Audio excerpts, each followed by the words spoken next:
My name's Alan Millar, and earlier this summer I published a book of poems called Echas for the Big Swilly Swally, a book of Ulster-Scots verse. And the front cover of the book was of Grianán and the Swally here, and I thought that was appropriate because the Grianán we see now is a 19th century reconstruction. Its ever-prayerful presence a fitting metaphor for a turbulent history where narratives create and recreate themselves at need. Echas for the Big Swilly Swally. Right lingers and wee ghaist, pads about the house, richt gaed wrang, sa fit on fleer, and they wonder, for rage echas, and ilka shomra, echas for the Big Swilly Swally. Wee Eldrick lassie, Dukin, kicks through back windows, doon the windloaning, o'er the blin loch to Scotland or something. Bonnie sang and heed, tuneful, but afeard, lugs alive. The famished Stramash burns yet and lang heated Tisha and their fit sodgers. Part of my journey in Ulster-Scots language has been hoking out other poets who have come before me and exploring their work. I've written poems and stories about the United Irishmen poets of East Donegal, James Orr, James Campbell and Samuel Thompson. But little did I know when I was growing up a few miles away from here, along the Foyle, that there was two Ulster-Scots poets right on my doorstep, and Sarah Leech of Lettergull and George Dugall of Newton-Cunningham. And this short film will explore a few themes related to my work and their work. Willie Webster and the Fairies. Come lend me an attentive ear, all ye who love strange things to hear, as I am something very queer now going to pen. Content, though I incur a sneer for thinking men. My Pegasus now on the wing, I haste some blethers up to string, lest he should get a sudden fling or Albin stumble, and down my soaring genius bring her pride to humble. Sarah Leech is better known than George Dugall. She published her poems in 1828, and they were actually republished a few years back, and there's a play about her, but more on her later. Here we are at All Saints Church in Newton-Cunningham, where in the process of making this little film we may have been able to overturn a bit of conventional wisdom on George Dugall. In most of the literature it is stated that he was the son of a clergyman, a Presbyterian clergyman from Macrofelt.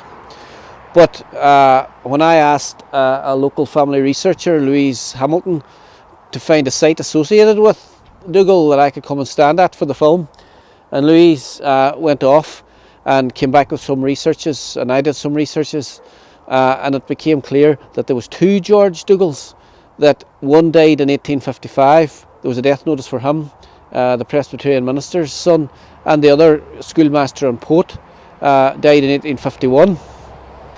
And it seems pretty clear that George Dugall was teaching school here by 1838. George Dugall had published The Northern Cottage and other poems written partly in the dialect of the north of Ireland in 1824.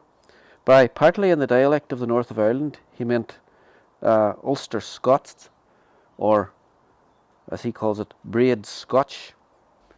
To a friend. Permit me, sir, in plain braid Scotch, as brief's you like, for mony a batch of favours, each as long's a tether, by lump to thank you thus together.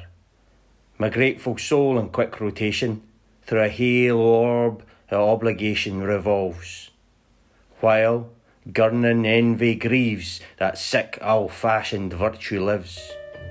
Dugall published his Northern Cottage by public subscription. People paid for their copy in advance and were listed on the subscribers list, now a valuable historical resource.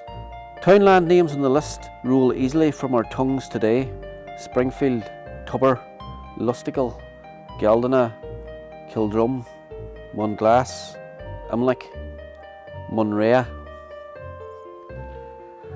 Dugall's book has an invaluable glossary, to us today a mixture of familiar and less so. Feart, FleerBy, Forgie, Girn, Gaul and Greet wouldn't bother most folk yet, but perhaps for Forfochan, Gar, Gant or Haffet might cause more trouble for people. Sarah Leech was born and lived her short life in the vicinity of Ballylennon in Lettergull, a couple of miles from Rafoe. She described herself as a peasant girl and the spinning wheel was her tool of trade.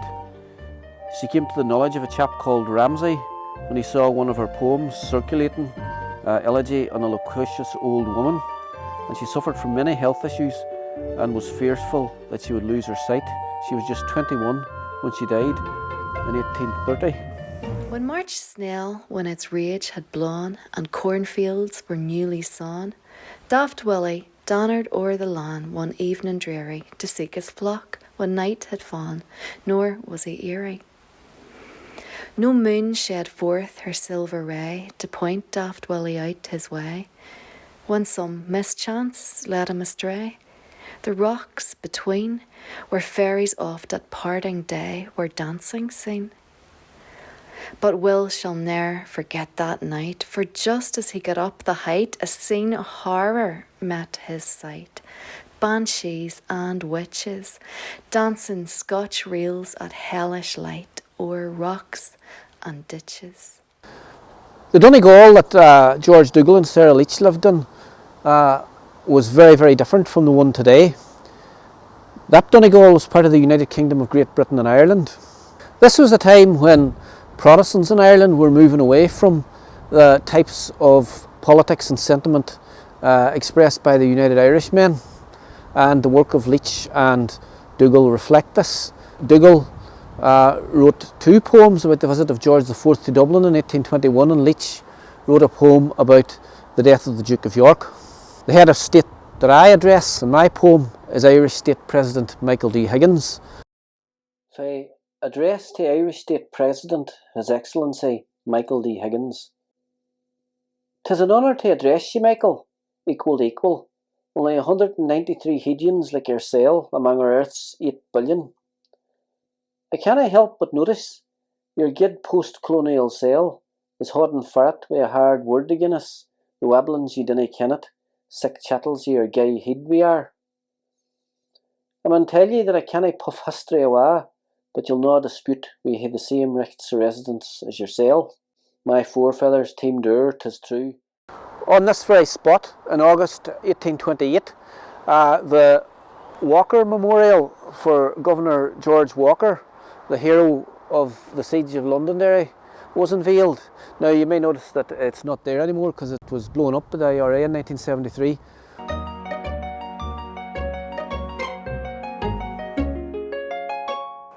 Both Sarah Leech and George Dugall composed poems about Walker and Walker's monument. With pride the monument he viewed of Walker, brave, who nobly stood, by sword and famine unsubdued, while his deeds famous, our right to serve the Lord made good, despite of Seamus. And shall the deeds unheeded lie of him who caused the foe to fly? The testimonial, towering high, forbids the thought, proclaiming Walker ne'er shall die or be forgot.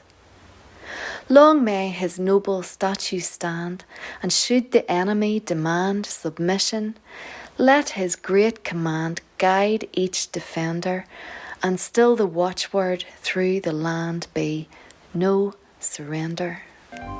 We share the same literary tradition. Though in English, Epistle to the Editor of the Londonderry Journal is written in the standard Habby, a popular Scottish verse form.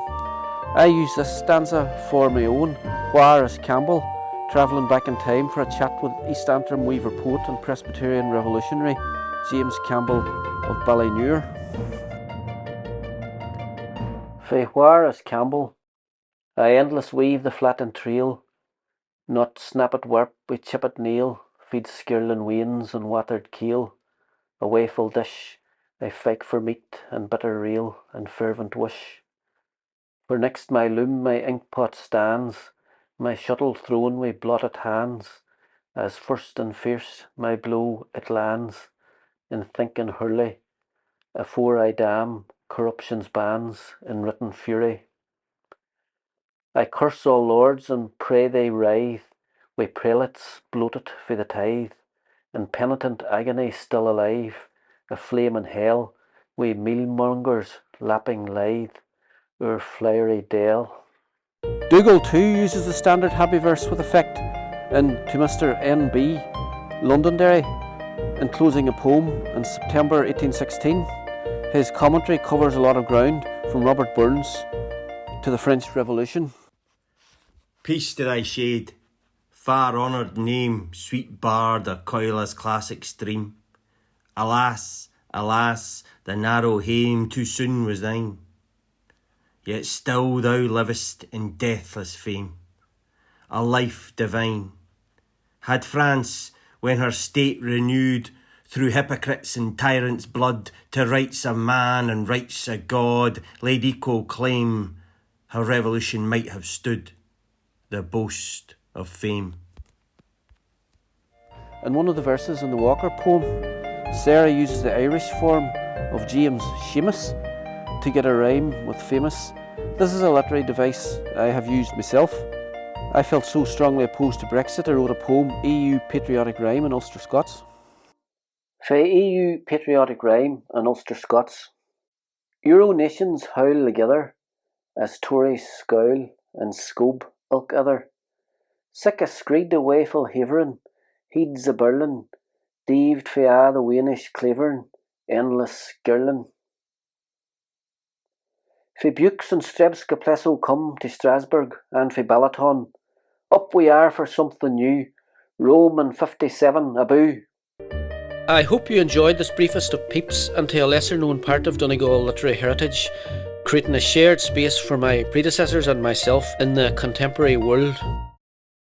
O Lord, if thou hast so decreed that I must lose my sight, my soul with consolation feed, and give me heavenly light. Long time syne, his bouk was sent to this grun wi' stains this glint, fae Ballybracken, be lean and bent, and final loaning, the 12-shank timmer breaking went, slowly wending.